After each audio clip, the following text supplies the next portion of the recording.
نبی پاک علیہ الصلوۃ والسلام فرماتے ہیں، اب ذرا غور سے سنیے گا، اور یہ بخاری شریف کی حدیث ہے، حضرت ابو ہریرہ رضی اللہ تعالیٰ عنہ اس حدیث کے راوی ہیں۔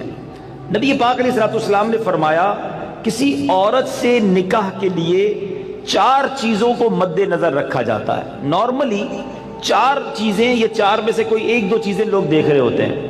نمبر 1 اس کا مال، پیسے والی ہے کہ نہیں۔ نمبر 2 حسب نسب، خاندان کیسا ہے۔ نمبر 3 حسن و جمال، اور نمبر 4 کچھ لوگ ہوتے ہیں جو دینداری بھی دیکھتے ہیں۔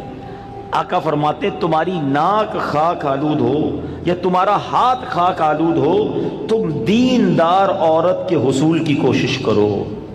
یعنی دینداری کو فوقیت دینی چاہیے۔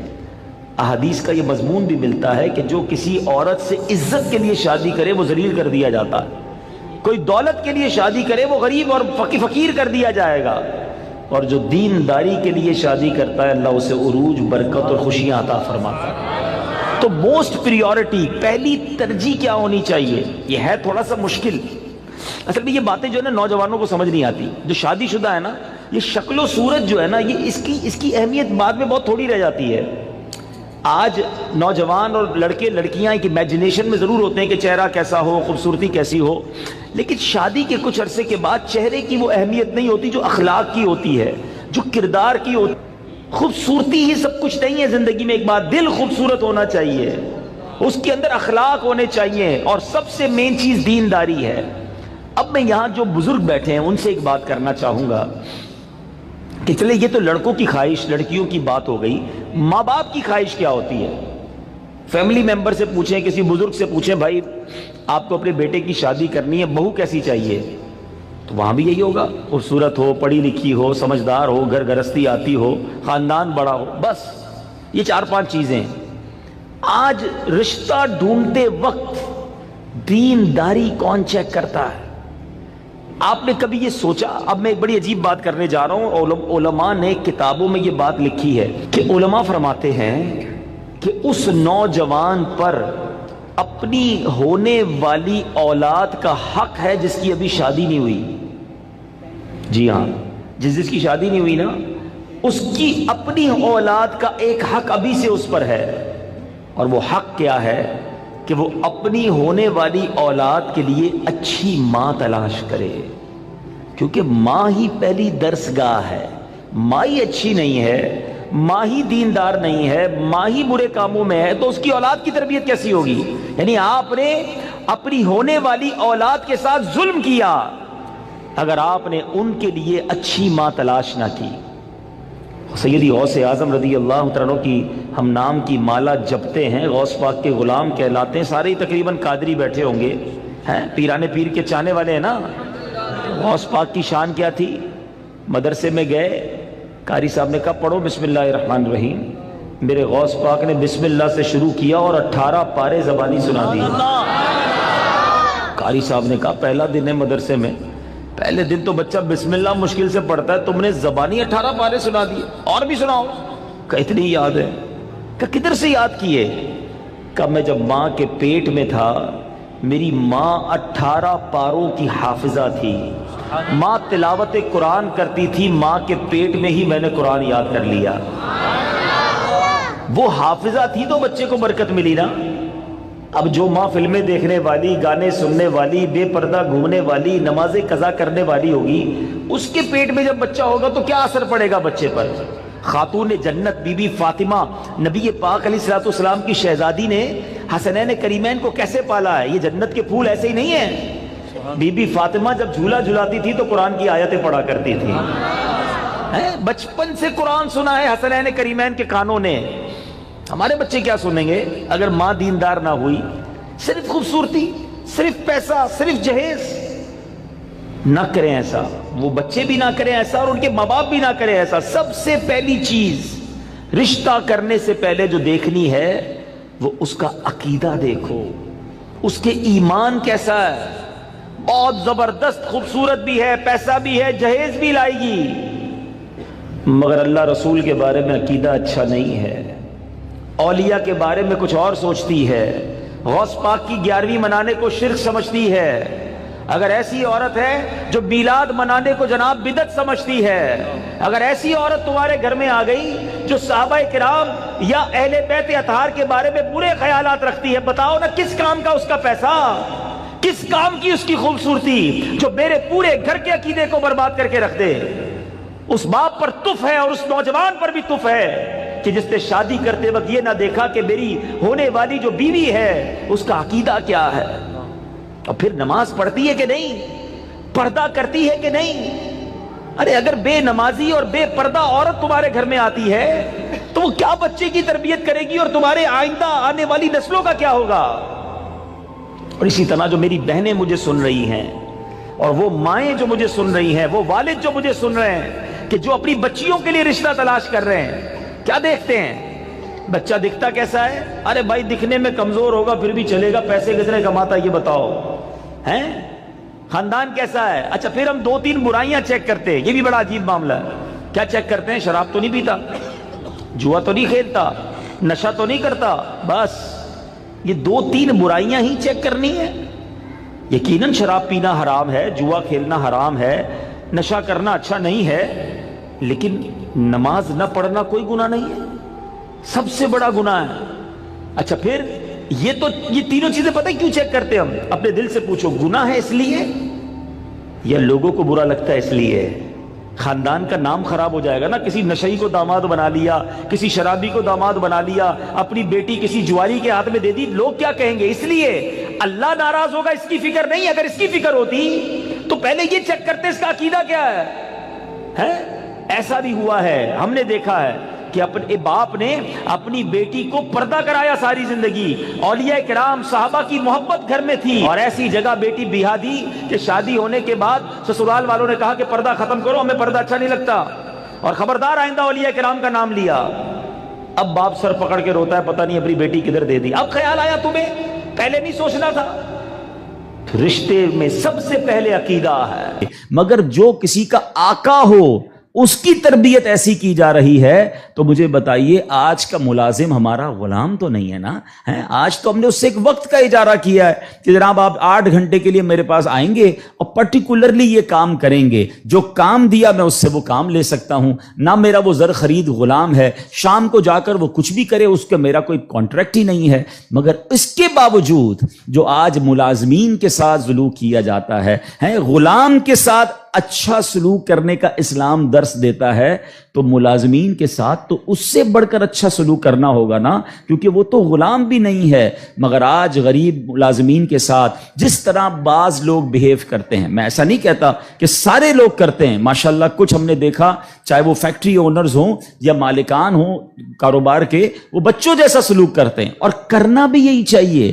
وہ غریب ہے تو اس کا مطلب یہ نہیں کہ اس کے پاس دل نہیں ہے، اور اسلام ہمیں حقوق بیان کرتا ہے اور ہمارے صحابہ نے اس کو کس طرح امپلیمنٹ کیا۔ اب یہاں ایک بات ذہن میں رکھنی ہے، نبی پاک کی ایک حدیث یاد رکھیے گا، میرے آقا علیہ الصلوۃ والسلام فرماتے ہیں من آذا مسلما فقط آذانی ومن آذانی فقط آذ اللہ، جس نے کسی مسلمان کو تکلیف دی۔ اب اس میں کہیں بھی ایسا نہیں ہے کہ اپنے برابر کے مسلمان کو تکلیف نہیں دینی ہے۔ میں چیمبر آف کامرس کا ممبر ہوں تو کسی چیمبر آف کامرس کے ممبر کو تکلیف نہیں دینی، میں فیکٹری مالک ہوں تو کسی فیکٹری مالک کو تکلیف نہیں دینی، میں ایک ایلیٹ کلاس یا اچھی کلاس کا رہنے والا ہوں تو اپنی طرح کے لوگوں کو تکلیف نہیں دینی۔ یہ مطلقاً حدیث ہے، من آذا مسلمن، ٹھیلے والے کو بھی تکلیف نہیں دینی جو مسلمان ہے، جو جناب میرا ملازم ہے اسے بھی تکلیف نہیں دینی، جو میری فیکٹری کا دروازہ کھولتا ہے مجھے اسے بھی تکلیف نہیں دینی۔ بلکہ میں آپ کو سچ بات بتاؤں، یہ وہ لوگ ہوتے ہیں کہ جن کے ساتھ اچھا سلوک کر کے ہم اپنے رب کو بہت راضی کر سکتے ہیں۔ اب ایک اور واقعہ سنیے، اور سبحان اللہ یہ واقعہ بھی حضرت بلال حبشی ہی سے ریلیٹ کرتا ہے۔ اب آپ ایک اور بات سمجھیے، حضرت بلال حبشی کا بیک گراؤنڈ کیا تھا؟ حبشہ جو ہے وہ ایتھوپیا کو کہتے ہیں، آج کل وہ ملک ایتھوپیا ہے، ٹھیک ہے نا؟ اٹ مینز وہ افریقن تھے، عرب کے اندر ایک افریقن غلام کے طور پر وہ آئے تھے، اور آپ نے بہت ڈیفیکلٹ لائف اسلام کے لیے گزاری۔ جو آپ کا آقا تھا نا امیہ، میں نے وہی کہا کہ باٹ کر لیتے تھے، خرید لیتے تھے، وہ بہت سخت اسلام دشمن تھا۔ اب امیہ کو جب پتا چلا کہ حضرت بلال مسلمان ہو گئے، اب اس نے حضرت بلال پر مظالم کے پہاڑ توڑ دیے. ابھی حیدرآباد میں ہم لوگ موجود ہیں, گرمی کا سیزن ہے, ہم شاید 10 منٹ بھی باہر گرمی میں کھڑے نہ رہ سکیں اس وقت, لیکن مکے کی گرمی, جن کو جو گئے مکے مدینے میں, حضرت بلال کو تپتی ریت پر وہ لٹاتا تھا. اجر عطا فرمائے حضرت ابو بکر صدیق رضی اللہ تعالیٰ عنہ کو. دیکھیں حضرت ابو بکر صدیق بھی بزنس مین تھے. یہ میرا ٹاپک نہیں ہے, ورنہ ایک بہت خوبصورت یہ بھی ٹاپک ہے کہ ہمارے صحابہ جو بزنس مین تھے انہوں نے کہاں کہاں پیسے خرچ کیے. میں اور آپ بھی کرتے ہیں, but what a right investment they did on that time. حضرت عثمان غنی کی انویسٹمنٹ دیکھیں, آج بھی حضرت عثمان غنی کا وقف مدینے میں جاری ہے, آپ کے علم میں ہوگا. بہرحال حضرت ابو بکر صدیق گئے اور امیہ سے کہا کہ بلال مجھے بیچ دو. اب امیہ جو تھا نا وہ بڑا شیطان تو تھا ہی, اسلام دشمن تھا. حضرت بلال سے اس کا بغض کی وجہ بھی یہی تھی. تو اس نے مثال کے طور پہ, اس وقت مارکیٹ ریٹ تھا 500 درہم, میں مثال کے طور پر اس نے کہا میں 1000 درہم لوں گا. آپ نے کہا ٹھیک ہے. حضرت ابو بکر کہتے ہیں کہ نہیں اب 2000 لوں گا. سودا ڈن ہونے کے بعد کہتا ہے اب 2000 لوں گا. آپ نے کہا اوکے. کہا 3000 لوں گا. آپ نے کہا اوکے. وہ قیمت بڑھاتا گیا, حضرت ابو بکر صدیق اوکے کرتے گئے. اب ایک پرٹیکولر بڑی بگ اماؤنٹ پر حضرت بلال کی ڈیل ہو گئی. امیہ کہتا ہے اے ابو بکر, میں نے تو تمہارے بزنس کے بڑے چرچے سنے تھے, مجھے تو یہ پتا تھا کہ تم جو ہے بڑے جانچ کر بڑی طریقے سے سودا خریدتے ہو, اتنا مہنگا یہ حبشی غلام خرید لیا. حضرت ابو بکر کے تاریخی الفاظ سنے, وہ کہتے ہیں امیہ تمہیں کیا معلوم بلال کی قیمت کیا ہے, تم اس سے زیادہ مانگتے میں اس سے زیادہ تمہیں دیتا. اللہ اکبر. رقم دی حضرت بلال کو لے کر نبی پاک کے پاس. اب ذرا سنیے گا, جب نبی پاک نے حضرت بلال کو دیکھا نا, کہا حضرت ابو بکر کہتے ہیں یا رسول اللہ بلال حاضر ہے, بلال کو آزاد کروا کے لایا ہوں. نبی پاک فرماتے ہیں اے ابو بکر, بلال کو خریدنے میں جتنے پیسے خرچ کیے تھوڑے پیسے میرے بھی اس میں شامل کر لو. اتنا پیار. اور حضرت بلال کے اس بیوٹیفل ڈیل میں حضرت ابو بکر نے کہا حضور میرا سب کچھ آپ ہی کا تو ہے, اگر میں نے کچھ خرچ کیا تو حضور یہ سب آپ کا ہے. اب حضرت بلال کا یہ بیک گراؤنڈ تھا, یاد رکھیے گا. اب مکے میں بڑے بڑے سردار بھی مسلمان ہوئے. آپ سب کو یاد ہونا چاہیے اسلامی تاریخ کا ایک ٹرننگ پوائنٹ تھا, اور وہ ٹرننگ پوائنٹ تھا فتح مکہ.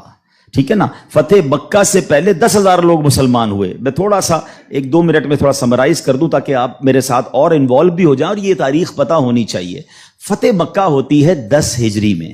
10 ہجری کا مطلب 8 ہجری میں, معاف کیجیے گا, فتح مکہ ہوتی ہے 8 ہجری میں. 8 ہجری کا مطلب ہے کہ نبی پاک علیہ الصلوۃ والسلام نے جو 40 سال کی عمر میں اسٹرگل آف اسلام شروع کی, اس کے 13 سال مکے میں گزارے, 8 سال مدینے میں گزارے. 13 اور 8 کتنے ہو گئے؟ 21 سال. 21 ایئرز میں 10,000 مسلمان ہوئے تھے. سمجھ رہے بات کو؟ اور اب کانکر ہوتا ہے مکہ. جب مکہ فتح ہوا اور تمام مظالم کرنے والے لوگ موجود تھے, سرداران مکہ موجود تھے, اور ان کو پتا تھا آج ہمارے تکہ بوٹی کر دیے جائیں گے, آج ہمارے سر قلم کر دیے جائیں گے, کیونکہ ہم نے تو اتنا ستایا ان کو, مکہ چھوڑ کے مدینے جانا پڑا. مگر اینڈ آف دا ڈے جو نبی پاک کا شاندار فیصلہ تھا کہ آپ نے سب کو معافی کا اعلان فرما دیا, یہاں تک کہ صحابہ کرام کی جن پراپرٹیز پر مکے کے کفار نے قبضہ کر لیا تھا, میرے آقا نے کہا وہ پراپرٹیاں بھی تمہیں ہم واپس نہیں لیں گے, وہ بھی تمہاری ہو گئیں. اس معافی کا فائدہ کیا ہوا یہ سمجھنا بہت ضروری ہے کہ 10,000 مسلمان ہیں 21 سالہ کوشش میں, اور سن 10 ہجری میں آفٹر 2 ایئرز جب میرے آقا فتح مکہ کے بعد حج فرماتے ہیں, جس کو ہم حجۃ الوداع کہتے ہیں, اور خطبہ حج کے موقع پر میدان عرفات میں 1,24,000 صحابہ کرام ہوتے ہیں. معافی کا فائدہ دیکھ رہے ہیں؟ ہم کہتے ہیں بدلہ لوں گا, دشمنی چلے گی, نسل در نسل چلے گی, مٹا کے رکھ دوں گا, چھوڑوں گا نہیں. لڑائی کر کے دیکھ لو یا معاف کر کے دیکھ لو. ایک معافی نے اسلام کو کہاں پہنچایا؟ 10,021 سالوں میں, اور معافی کے بعد ودن 2 ایئرز 1,24,000 صحابہ کہاں موجود ہیں؟ عرفات کے میدان میں موجود ہیں. اینڈ فرام دیٹ ڈے, ایک اور بات, ہسٹری پڑھیے اسلام کی, فتح مکہ کے بعد اسلام نے جو ٹیک آف کیا ہے, آج تک اسلام پیچھے نہیں گیا. 200 کروڑ مسلمان ہیں آج دنیا میں.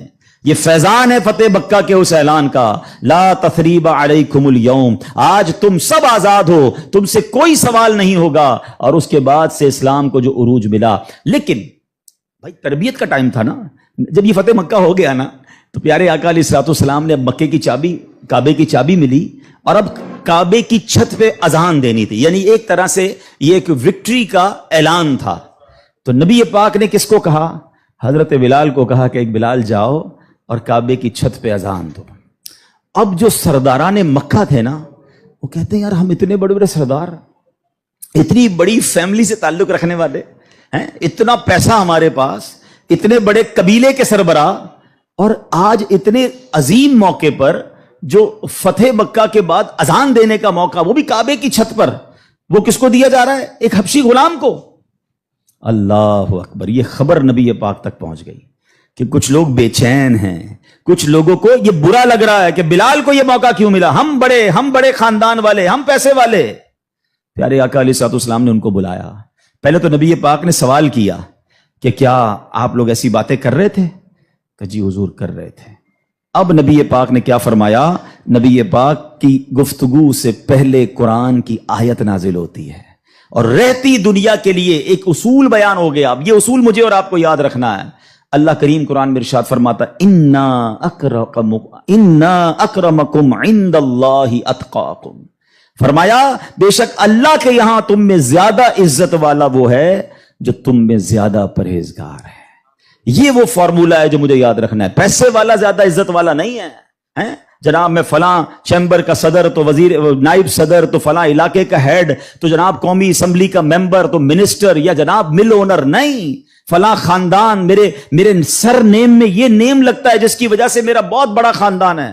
قرآن نے فیصلہ کر دیا ہے ان اکرمکم عند اللہ اتقاکم، اللہ کے نزدیک عزت والا وہ ہے جو زیادہ پرہیزگار ہے۔ وہ میرا ملازم بھی ہو سکتا ہے، وہ میرا خان سما بھی ہو سکتا ہے، وہ میرا غریب رشتہ دار بھی ہو سکتا ہے، وہ باہر ٹھیلا لگانے والا بھی ہو سکتا ہے۔ اگر وہ اللہ کی بارگاہ میں پرہیزگار ہے، وہ سب سے زیادہ، ہم سب سے زیادہ عزت والا ہے۔ اور یہی اسلام کا حسن ہے۔ اچھا مزے کی بات یہ ہے، ایک طرف تو یہ حسن ہم پریکٹیکلی بھی پریکٹس کرتے ہیں۔ مثال کے طور پہ بعض اوقات آفس میں نماز کا ٹائم ہو گیا اور ہمارے کسی ملازم میں کوئی باشرہ ہے یا حافظ صاحب ہے یا اچھا تلاوت کرنے والا ہے، ہم اس کو کہتے ہیں حضرت آپ نماز پڑھا دیں۔ بالکل اچھی بات، یہ تو اعلان ہے نا کہ بھائی آپ سیٹ ہیں، آپ پیچھے ہیں، اور امامت کون کر رہا ہے؟ ایک نارمل سا انسان ہے، لیکن وہ عبادت گزار ہے، اس کو قرآن آتا ہے، مگر صرف نماز کی حد تک۔ امام صاحب نے نماز پڑھا دی، پھر جا کر اس سے وہی انداز اختیار کرنا ہے جو عام ملازمین سے کرنا ہے؟ نہیں، یہ فارمولہ ہمیں اسلام سکھا رہا ہے۔ تو یہاں میرا جو آج ٹاپک ہے کہ سیٹ اور ملازم میں فرق، یہ ہمیں نہیں کرنا ہے۔ ٹھیک ہے، کاروبار ہے، آپ اس سے کام لیں، آپ اس سے اجرت پر کام لے رہے ہیں، مگر آپ نے اسے خریدا نہیں ہے، اور اگر خرید بھی لیا ہے تو اس کے اوپر زیادتی کی اجازت نہیں ہے۔ مگر آج چونکہ غریب لوگ ہیں، بیچاروں کو جاب ملتی نہیں، تو جو منہ میں آیا کہہ دیتے ہیں، جس طرح ڈانٹنا ہے ڈانٹ دیتے ہیں، اور بعض اوقات تو گالیاں نکالتے ہیں۔ مجھے یاد ہے ایک صاحب مجھے ملے اور مجھے جو ہے وہ میں نے پوچھا، ایسے تھوڑا سا کلوز تھے، کہ یار آپ کی سیلری کتنی ہے؟ اب یہ تھوڑی چند سالوں پرانی بات ہے۔ He's not that much professional، normal سا انسان تھا، منشی ٹائپ کے جیسے ہوتے ہیں نا۔ تو کہتے ہیں 80,000 تنخواہ ہے۔ میں نے کہا ماشاءاللہ تنخواہ تو اچھی ہے۔ تو کہتے ہیں 40,000 کام کے ہیں، 40,000 گالیوں کے ہیں۔ تو میں حیران ہو گیا، کہتا صبح سے شام گالیاں سنتا ہوں بھی بھائی، کیا کروں، غریب آدمی ہوں، پیسے اچھے ملتے ہیں اس لیے چھوڑ نہیں سکتا۔ اب میں نے سوچا کہ وہ جو مالک ہے، وہ جو سیٹ ہے، وہ قیامت کے دن کیا جواب دے گا؟ کیا پیسے دے کر گالی دینے کی تمہیں اجازت مل گئی ہے؟ کیا ذلیل کرنے کی اجازت مل گئی؟ ایسا نہ کریں پلیز۔ ہمارا اسلام ہمیں بہت خوبصورت مساوات کا درس دیتا ہے، اور غریب لوگ تو زیادہ ڈیزرو کرتے ہیں انہیں پیار کرنے کا۔ نبی پاک علیہ الصلوۃ والسلام کو، اب میرے آقا کا انداز دیکھیے گا، صحابہ بھی تو غریب تھے نا۔ اب صحابہ میں ایک بہت بڑی تعداد تھی جو اصحاب صفہ کے تھے۔ اصحاب صفہ آپ گئے ہوں گے مدینہ شریف، اللہ بار بار ہم سب کو حاضری عطا فرمائے۔ وہاں ایک بینچ، ایک چبوترا بنا ہوا ہے۔ یہ جو اصحاب صفہ تھے نا، یاد رکھیے گا، یہ اپروکسیمیٹلی 70 کے قریب ہوتے تھے، ان کی تعداد پلس مائنس ہوتی تھی۔ ان میں بہت بڑا نام حضرت ابو ہریرہ رضی اللہ تعالیٰ عنہ کا بھی ہے۔ یہ صحابہ اتنے غریب تھے کہ ان کے پاس گھر نہیں ہوتا تھا، ان کے پاس پہننے کے لیے پورے کپڑے بھی نہیں ہوتے تھے، ایک لباس، ایک چادر پہن کے بعض اوقات بیٹھے ہوتے، مگر شوق کیا تھا کہ علم دین سیکھنا ہے، نبی پاک علیہ الصلوۃ والسلام سے تربیت لینی ہے۔ تو کھانا بھی پیارے آقا انہیں بھجوا دیتے، اور نبی پاک ان کے ساتھ رہتے تھے۔ اب ذرا یاد رکھیے گا، صحابہ کرام کچھ تھے جو مزدوری کا کام کرتے تھے۔ ہمارے ساتھ بھی کبھی کبھی ہوتا ہے کہ یار کوئی محنت مزدوری والا آئے تو اس کے کپڑوں سے اسمیل آتی ہے، کپڑے پرانے ہوتے ہیں، بدبو آ رہی ہوتی ہے، ہم اس سے دور ہو جاتے ہیں۔ اب کیا ہوا کہ نبی پاک علیہ الصلوۃ والسلام کے پاس کچھ ایسے لوگ آ کر بیٹھنا شروع ہوئے جب پیارے آقا اللہ کا ذکر کر رہے ہوتے تھے کہ بال بکھرے ہوتے تھے، پہننے کے لیے کپڑا ہوتا تھا اور ان کی اسمیل بھی آتی تھی، کپڑوں سے مہک بھی آتی تھی. تو نبی پاک علیہ الصلوۃ والسلام نے فرمایا الحمدللہ الذی جعل فی امتی من امری ان اصبر نفسی معہم، سب تعریف اللہ پاک کے لیے ہیں جس نے میری امت میں ایسے لوگ پیدا فرمائے جن کے ساتھ اپنی جان مانوس رکھنے کا مجھے حکم دیا گیا ہے. اور یہ حکم اللہ نے قرآن مجید فرقان حمید میں دیا، وَاصْبِرْ نَفْسَكَ مَعَ الَّذِينَ يَدْعُونَ رَبَّهُمْ بِالْغَدَاةِ وَالْعَشِيِّ يُرِيدُونَ وَجْهَهُ، اور اپنی جان کو ان لوگوں کے ساتھ مانوس رکھ جو صبح و شام اپنے رب کو پکارتے ہیں، اس کی رضا چاہتے ہیں، غریب ہیں مگر نیک ہیں، اللہ کی رضا چاہتے ہیں، ذکر الہی کرتے ہیں. آقا فرماتے نبی پاک ان مزدوروں کے ساتھ بیٹھ جایا کرتے تھے. اور آج بعض اوقات ہم اپنے ساتھ ایسے لوگوں کو بٹھانا پسند نہیں کرتے، بہت معذرت کے ساتھ. یہ تکبر کی نشانی ہے. تکبر کہتے ہی تو اسی کو ہے نا کہ اپنے سے کسی کو ذلیل سمجھنا. اور try to understand the severity of proud. یہ جو تکبر ہے نا، یہ اتنا خطرناک گناہ ہے کہ سب سے پہلے تو یہ سمجھیے کہ کائنات میں سب سے پہلا گناہ کیا ہوا تھا؟ تکبر ہوا تھا اور حسد ہوا تھا. یہ اتنے پرانے گناہ شیطان نے کیا تھا. شیطان کوئی پہلے سے ہی اللہ کا نافرمان نہیں تھا. 40,000 سال اس نے عبادت کی، جنت کا خزانچی تھا، فرشتوں کا استاد تھا، معلم الملکوت تھا. once in a lifetime he did proud. ایک بار تکبر کیا، حضرت آدم کو سجدہ کرنے سے انکار کیا نا. جملہ کیا تھا اس کا؟ قرآن میں موجود ہے نا، انا خیر من، اے اللہ میں اس سے بہتر ہوں. خلقتنی من نار وخلقتہ من طین، تو نے مجھے آگ سے بنایا اور اس کو مٹی سے بنایا، میں تو اس سے بہتر ہوں. Actually this is the definition of تکبر. یہی تعریف ہے. نبی پاک علیہ الصلوۃ والسلام فرماتے ہیں، اب ذرا غور سے سنیے گا، اور یہ بخاری شریف کی حدیث ہے. حضرت ابو ہریرہ رضی اللہ تعالیٰ عنہ اس حدیث کے راوی ہیں. نبی پاک علیہ الصلوۃ والسلام نے فرمایا کسی عورت سے نکاح کے لیے 4 چیزوں کو مد نظر رکھا جاتا ہے. نارملی 4 چیزیں، یہ 4 میں سے کوئی 1-2 چیزیں لوگ دیکھ رہے ہوتے ہیں. نمبر 1 اس کا مال، پیسے والی ہے کہ نہیں. نمبر 2 حسب نسب، خاندان کیسا ہے. نمبر 3 حسن و جمال. اور نمبر 4 کچھ لوگ ہوتے ہیں جو دینداری بھی دیکھتے ہیں. آقا فرماتے ہیں تمہاری ناک خاک آلود ہو یا تمہارا ہاتھ خاک آلود ہو، تم دیندار عورت کے حصول کی کوشش کرو. یعنی دینداری کو فوقیت دینی چاہیے. احادیث کا یہ مضمون بھی ملتا ہے کہ جو کسی عورت سے عزت کے لیے شادی کرے وہ ذلیل کر دیا جاتا ہے. کوئی دولت کے لیے شادی کرے وہ غریب اور فقیر کر دیا جائے گا. اور جو دینداری کے لیے شادی کرتا ہے اللہ اسے عروج، برکت اور خوشیاں عطا فرماتا ہے. تو موسٹ پریورٹی، پہلی ترجیح کیا ہونی چاہیے؟ یہ ہے تھوڑا سا مشکل. اصل میں یہ باتیں جو ہے نا نوجوانوں کو سمجھ نہیں آتی. جو شادی شدہ ہے نا، یہ شکل و صورت جو ہے نا، یہ اس کی اہمیت بعد میں بہت تھوڑی رہ جاتی ہے. آج نوجوان اور لڑکے لڑکیاں ایک امیجنیشن میں ضرور ہوتے ہیں کہ چہرہ کیسا ہو، خوبصورتی کیسی ہو، لیکن شادی کے کچھ عرصے کے بعد چہرے کی وہ اہمیت نہیں ہوتی جو اخلاق کی ہوتی ہے، جو کردار کی ہوتی. خوبصورتی ہی سب کچھ نہیں ہے زندگی میں. ایک بات، دل خوبصورت ہونا چاہیے، اس کے اندر اخلاق ہونے چاہیے، اور سب سے مین چیز دینداری ہے. اب میں یہاں جو بزرگ بیٹھے ہیں ان سے ایک بات کرنا چاہوں گا کہ چلے یہ تو لڑکوں کی خواہش، لڑکیوں کی بات ہو گئی. ماں باپ کی خواہش کیا ہوتی ہے؟ فیملی ممبر سے پوچھیں، کسی بزرگ سے پوچھیں، بھائی آپ کو اپنے بیٹے کی شادی کرنی ہے، بہو کیسی چاہیے؟ تو وہاں بھی یہی ہوگا، خوبصورت ہو، پڑھی لکھی ہو، سمجھدار ہو، گھر گرستی آتی ہو، خاندان بڑا ہو. بس یہ 4-5 چیزیں. آج رشتہ ڈھونڈتے وقت دینداری کون چیک کرتا ہے؟ آپ نے کبھی یہ سوچا؟ اب میں ایک بڑی عجیب بات کرنے جا رہا ہوں. علماء نے کتابوں میں یہ بات لکھی ہے کہ علماء فرماتے ہیں کہ اس نوجوان پر اپنی ہونے والی اولاد کا حق ہے جس کی ابھی شادی نہیں ہوئی. جی ہاں، جس کی شادی نہیں ہوئی نا، اس کی اپنی اولاد کا ایک حق ابھی سے اس پر ہے. اور وہ حق کیا ہے؟ کہ وہ اپنی ہونے والی اولاد کے لیے اچھی ماں تلاش کرے، کیونکہ ماں ہی پہلی درسگاہ ہے. ماں ہی اچھی نہیں ہے، ماں ہی دیندار نہیں ہے، ماں ہی برے کاموں میں ہے، تو اس کی اولاد کی تربیت کیسی ہوگی؟ یعنی آپ نے اپنی ہونے والی اولاد کے ساتھ ظلم کیا اگر آپ نے ان کے لیے اچھی ماں تلاش نہ کی؟ سیدی غوث اعظم رضی اللہ تعالیٰ عنہ کی ہم نام کی مالا جپتے ہیں، غوث پاک کے غلام کہلاتے ہیں، سارے تقریباً قادری بیٹھے ہوں گے، ہیں پیرانے پیر کے چاہنے والے ہیں نا۔ غوث پاک کی شان کیا تھی؟ مدرسے میں گئے، قاری صاحب نے کہا پڑھو بسم اللہ الرحمن الرحیم، میرے غوث پاک نے بسم اللہ سے شروع کیا اور 18 پارے زبانی سنا دی۔ قاری صاحب نے کہا پہلا دن ہے مدرسے میں، پہلے دن تو بچہ بسم اللہ مشکل سے پڑھتا ہے، تم نے زبانی 18 پارے سنا دیے، اور بھی سناؤ۔ کہ اتنی یاد ہے؟ کہ کدھر سے یاد کیے؟ کہ میں جب ماں کے پیٹ میں تھا میری ماں 18 پاروں کی حافظہ تھی، ماں تلاوت قرآن کرتی تھی، ماں کے پیٹ میں ہی میں نے قرآن یاد کر لیا۔ وہ حافظہ تھی تو بچے کو برکت ملی نا۔ اب جو ماں فلمیں دیکھنے والی، گانے سننے والی، بے پردہ گھومنے والی، نمازیں قضا کرنے والی ہوگی، اس کے پیٹ میں جب بچہ ہوگا تو کیا اثر پڑے گا بچے پر؟ خاتون جنت بی بی فاطمہ نبی پاک علیہ السلام کی شہزادی نے حسنین کریمین کو کیسے پالا ہے؟ یہ جنت کے پھول ایسے ہی نہیں ہیں۔ بی بی فاطمہ جب جھولا جھلاتی تھی تو قرآن کی آیتیں پڑھا کرتی تھی، بچپن سے قرآن سنا ہے حسنین کریمین کے کانوں نے۔ ہمارے بچے کیا سنیں گے اگر ماں دیندار نہ ہوئی؟ صرف خوبصورتی، صرف پیسہ، صرف جہیز۔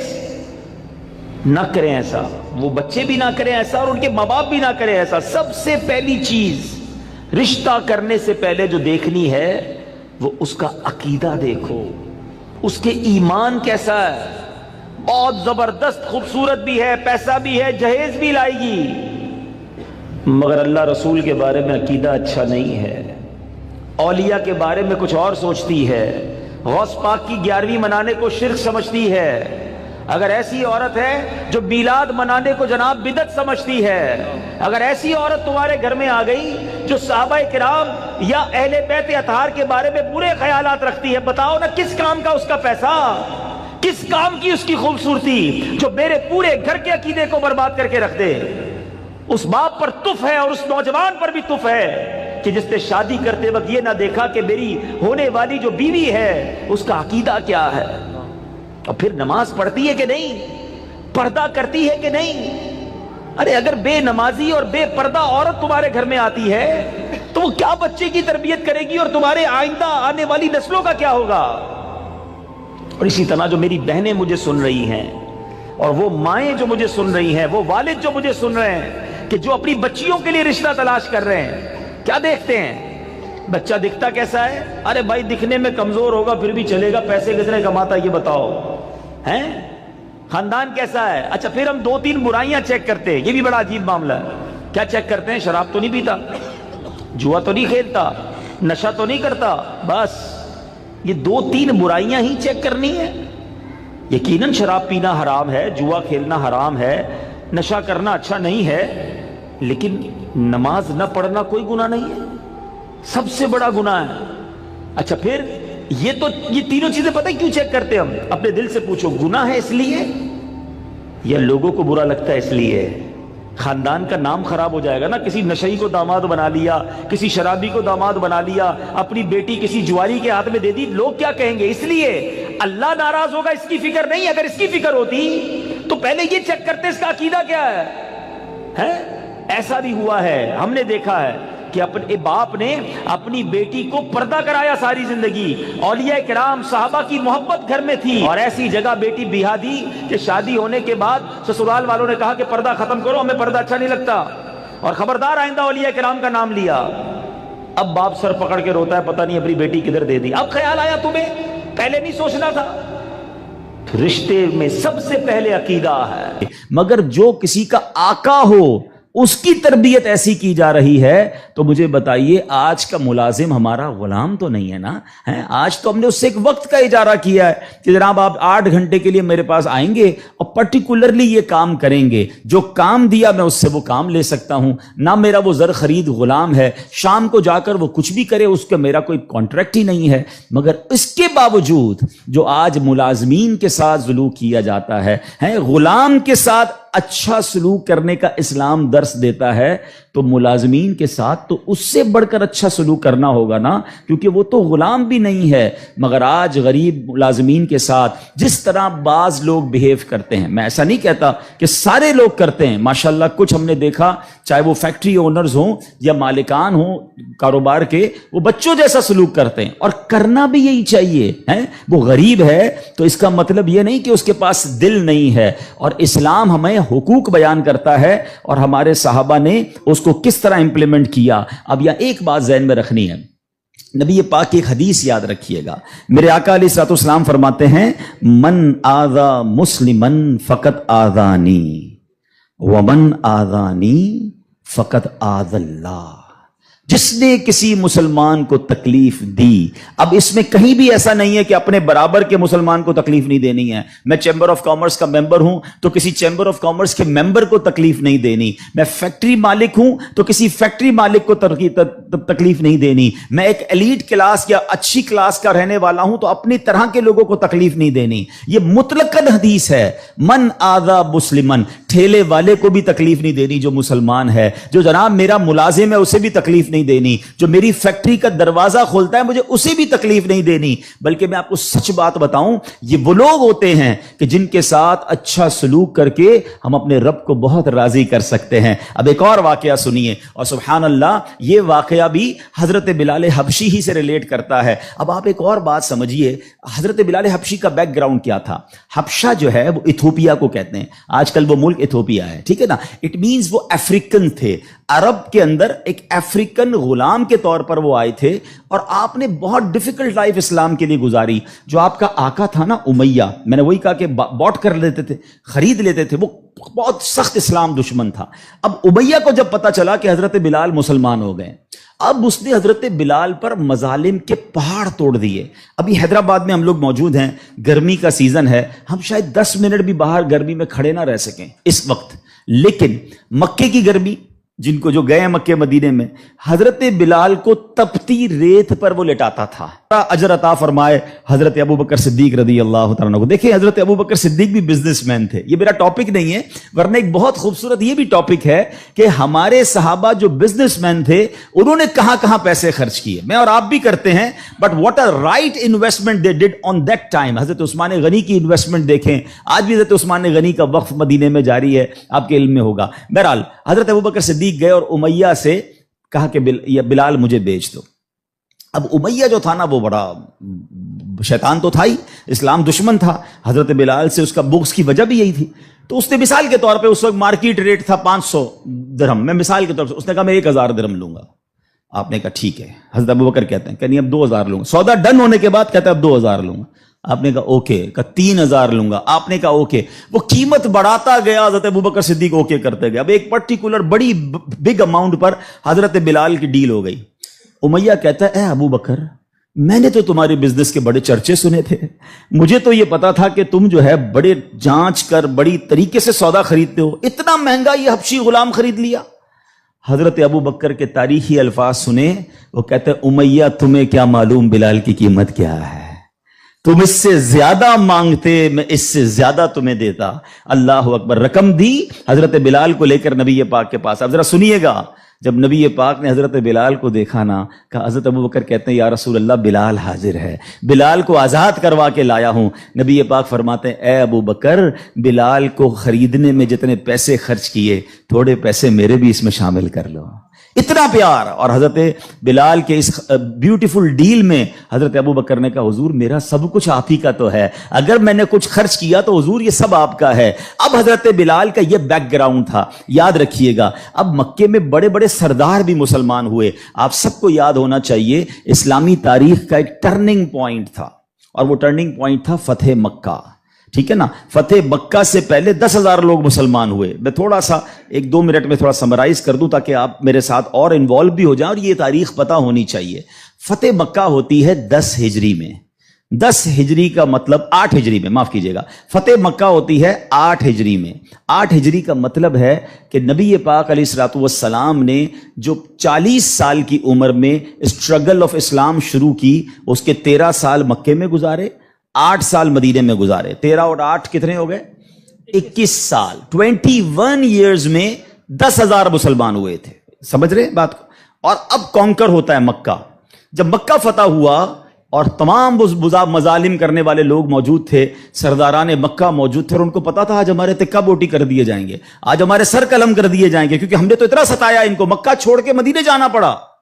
مگر اینڈ آف دا ڈے جو نبی پاک کا شاندار فیصلہ تھا کہ آپ نے سب کو معافی کا اعلان فرما دیا، یہاں تک کہ صحابہ کرام کی جن پراپرٹیز پر مکے کے کفار نے قبضہ کر لیا تھا، میرے آقا نے کہا وہ پراپرٹیاں بھی تمہیں ہم واپس نہیں لیں گے، وہ بھی تمہاری ہو گئیں. اس معافی کا فائدہ کیا ہوا یہ سمجھنا بہت ضروری ہے کہ 10,000 مسلمان ہیں 21 سالہ کوشش میں، اور سن 10 ہجری میں آفٹر 2 ایئرز جب میرے آقا فتح مکہ کے بعد حج فرماتے ہیں، جس کو ہم حجۃ الوداع کہتے ہیں، اور خطبہ حج کے موقع پر میدان عرفات میں 1,24,000 صحابہ کرام ہوتے ہیں.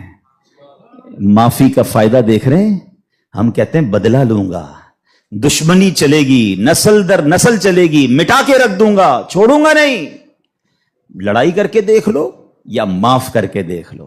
ایک معافی نے اسلام کو کہاں پہنچایا؟ 10,021 سالوں میں. اور معافی کے بعد ودن 2 ایئرز 1,24,000 صحابہ کہاں موجود ہیں؟ عرفات کے میدان میں موجود ہیں. اینڈ فرام دیٹ ڈے، ایک اور بات، ہسٹری پڑھیے اسلام کی، فتح مکہ کے بعد اسلام نے جو ٹیک آف کیا ہے، آج تک اسلام پیچھے نہیں گیا. 200 کروڑ مسلمان ہیں آج دنیا میں.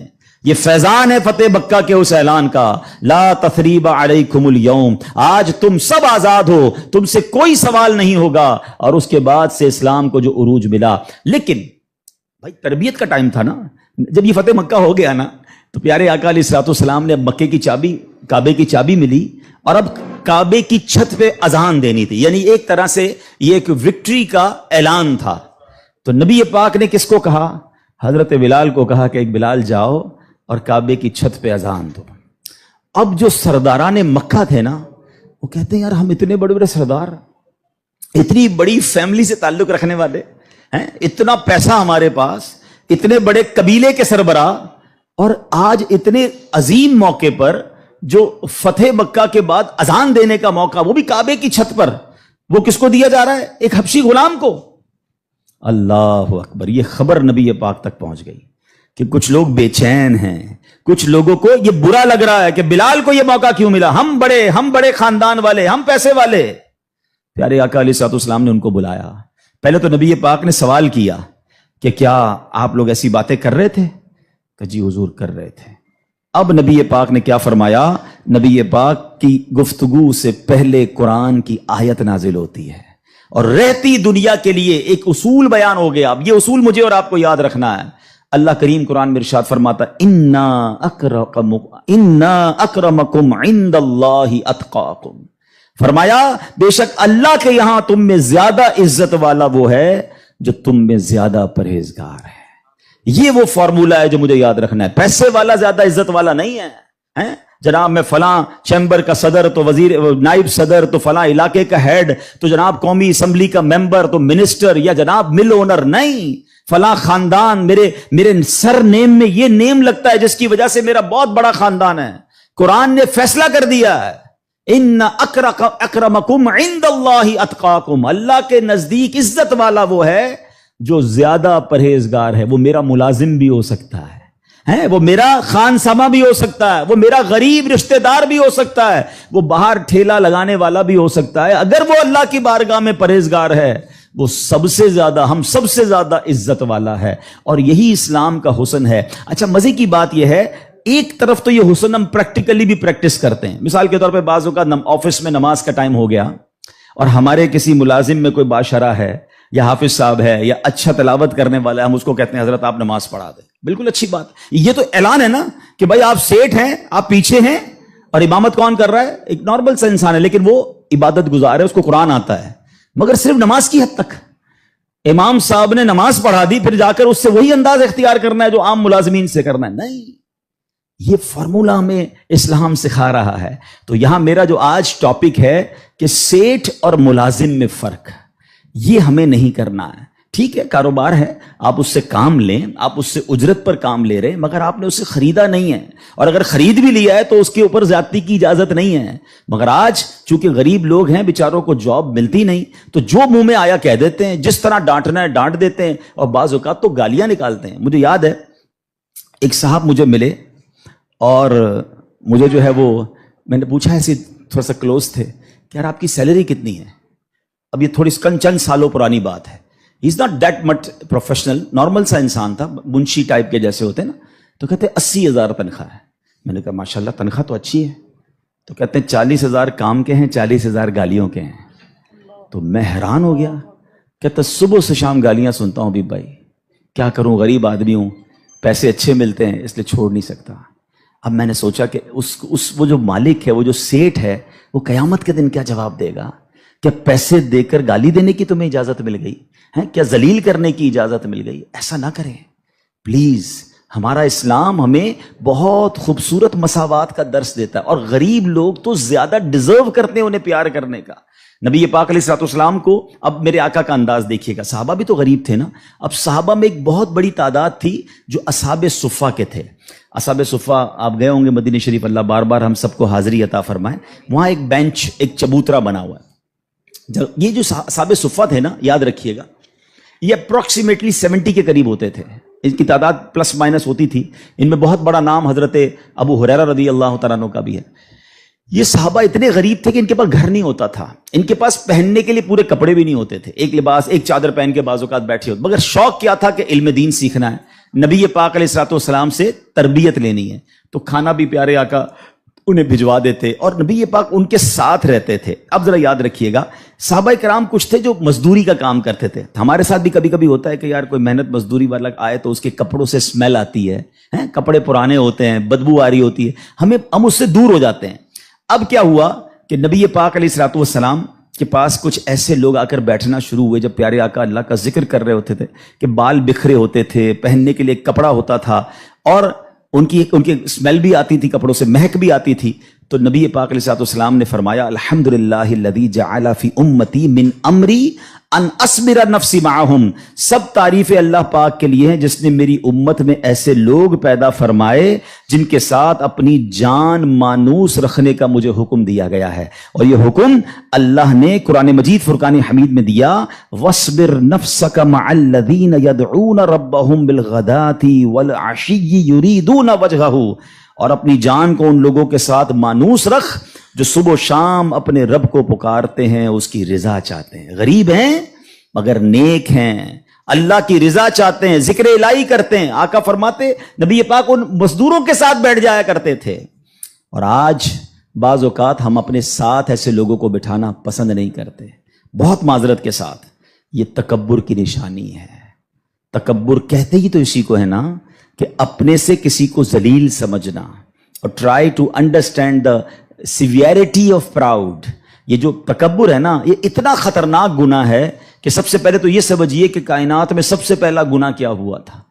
تکبر ہوا تھا اور حسد ہوا تھا. یہ اتنے پرانے گناہ شیطان نے کیا تھا. شیطان کوئی پہلے سے ہی اللہ کا نافرمان نہیں تھا. 40,000 سال اس نے عبادت کی, جنت کا خزانچی تھا, فرشتوں کا استاد تھا, معلم الملکوت تھا. once in a lifetime he did proud. ایک بار تکبر کیا, حضرت آدم کو سجدہ کرنے سے انکار کیا نا. جملہ کیا تھا اس کا؟ قرآن میں موجود ہے نا, انا خیر من, اے اللہ میں اس سے بہتر ہوں.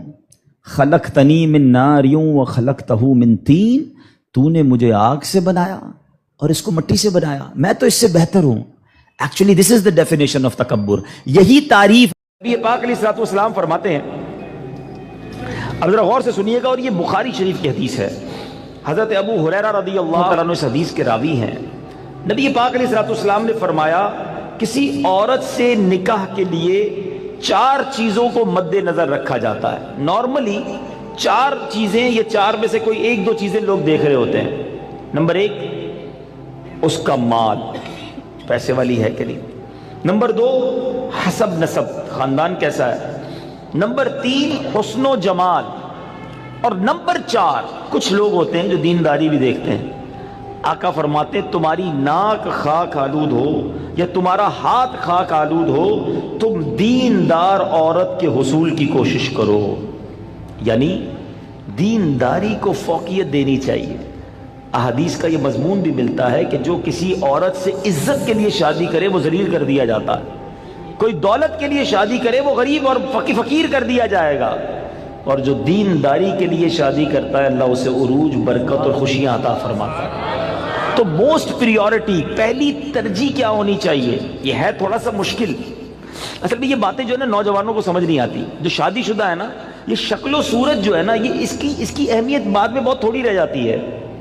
آج نوجوان اور لڑکے لڑکیاں ایک امیجنیشن میں ضرور ہوتے ہیں کہ چہرہ کیسا ہو، خوبصورتی کیسی ہو، لیکن شادی کے کچھ عرصے کے بعد چہرے کی وہ اہمیت نہیں ہوتی جو اخلاق کی ہوتی ہے، جو کردار